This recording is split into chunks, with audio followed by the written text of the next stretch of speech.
కర్కాటక రాశి.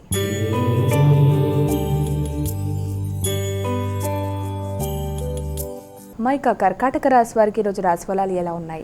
ఆధ్యాత్మిక చింతన చాలా అధికంగా ఉంటుంది. మానసిక ప్రశాంతత చాలా వరకు తక్కువగా ఉంటుంది. చేసే పనులలో ఎక్కువ శాతం మీరు ఆశించిన స్థాయిలో అభివృద్ధి లేదే అన్న భావనలు, అది ఆర్థిక విషయాలు కావచ్చు, లేకపోతే మీ యొక్క ప్రయాణాలకు సంబంధించి, కమ్యూనికేషన్కి సంబంధించి, ముఖ్యంగా మీ పెద్దలకు సంబంధించిన విషయాలు, మొదలైన సంతాన వర్గం యొక్క అభివృద్ధి కావచ్చు, స్థిరాస్తులకు సంబంధించిన విషయాలు కావచ్చు, ఏదైనా సరే ప్రతి విషయంలోనూ మీ ఆలోచనలకు అనుకూలంగా అవతల పరిస్థితులు లేవే అన్న భావనతో కావచ్చు, తెలియని మానసిక ఇబ్బంది అనేది ఉంటుంది. కనుక ముందు మానసిక ప్రశాంతతని పెంపొందించుకోవాలి, ఘర్షణలకు దూరంగా ఉండాలి, అన్ని విధాలా ప్రశాంతతను పెంపొందించుకుంటూ నిర్ణయాలు తీసుకుంటూ ముందుకు వెళ్ళడానికి కృషి చేయాలి. సింహరాశి.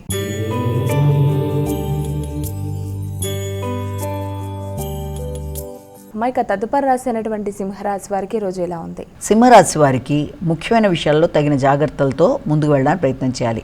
అది ఖర్చులు కావచ్చు, ఆర్థిక విషయాలు, కుటుంబ వ్యవహారాలు, తల్లిదండ్రులతో సహకారం, స్థిరాస్తుల కొనుగోలు, వ్యాపార విస్తరణ, అన్ని విషయాల్లోనూ ఏదో తెలియని ఆలస్యాలు, ఆటంకాల వల్ల ఇబ్బందులు కలగచ్చు, లేదా ఆర్థిక విషయాలు ఆకస్మికంగా స్ట్రక్ అయిపోవడం, అంటే కుంటు పడడం లాంటిది, దానివల్ల కొంత ఘర్షణ అనేది ఉంటుంది. కనుక ఏ పని చేద్దామనుకున్నా మీడియేటర్షిప్ కావచ్చు, లేకపోతే కొత్త కొనుగోలు కావచ్చు, ఏ విషయంలోనైనా సరే తొందరపాటు నిర్ణయాలకి లోను కాకుండా జాగ్రత్త వహిస్తూ ముందుకు వెళ్ళాలి. కన్యా రాశి.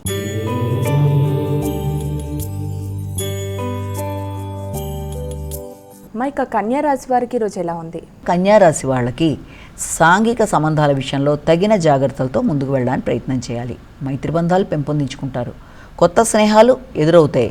కొత్త విషయాలలో మీరు ముందుకు వెళ్ళడానికి చేసే ప్రయత్నాలలో చిన్నపాటి ఆలస్యాలు, ఆటంకాల వల్ల మానసిక ఘర్షణ, అలాగే కొత్త వ్యక్తుల యొక్క పరిచయాల్లో మీరు ముందుకు వెళ్ళడానికి చేసే కార్యక్రమాల వల్ల కొన్నిసార్లు అనుకోని ఘర్షణ, అంటే ఏదైనా సంఘంలో పలుకుబడి కలిగిన వ్యక్తులు కావచ్చు, లేకపోతే ఒక కన్స్ట్రక్షన్ వైపు వాళ్ళు, లేకపోతే బిల్డర్సో, స్థిరాస్తులకు సంబంధించిన ల్యాండ్స్కి సంబంధించిన వ్యక్తులు, వారితో ఏదైనా మీరు చేద్దామనుకున్నా కూడా వ్యాపార వ్యవహారాలు కావచ్చు, లేకపోతే వారి దగ్గర ఏదైనా కొనుగోలు మొదలైన వాటి విషయంలో కావచ్చు, అనవసరమైన ఘర్షణలకి లోను కాకుండా జాగ్రత్త వహిస్తూ ముందుకు వెళ్ళాలి.